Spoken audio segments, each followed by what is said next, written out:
this is the first time in my 3 times running that I've had the endorsement of 2 major parties. I have the Constitution Party endorsement and the Republican Party endorsement. The Democrat Party has no mechanism. They are choosing not to endorse. If they had chosen to endorse, I would have loved to go and speak the same words to them, because, you know, the right to vote, Sue, should not be a Republican or Democrat issue. If there's anybody in any party that doesn't believe in their right to vote, I'll be surprised. And so I believe the same message that I spoke to the Republican Party that led to my endorsement would have a good chance, if heard by not the leadership necessarily, but of the people of the Democrat Party. I think they would embrace me. In fact, they do out on the campaign trail. I can tell. Okay, so when you went in front of these people and you said, I'm looking to be endorsed by the 2 major parties, so what did you say to them? What did you say to convince them?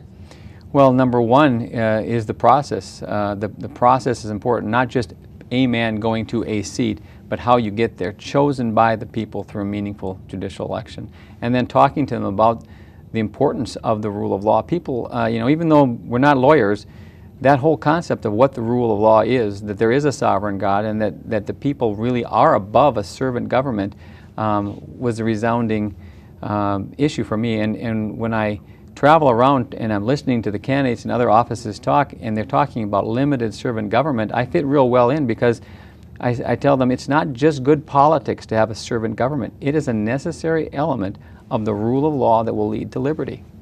And I think that's a resounding issue, again, certainly in the Republican Party and the Constitution Party.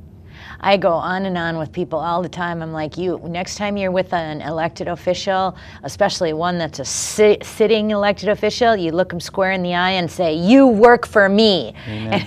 That's and true. It's so true, and people don't understand it. They put politicians on a pedestal, and that's not the way it's supposed to be, not at all. And judges must be the greatest servants in society. I know. Judges are servants. They're not rulers. They're not rulers.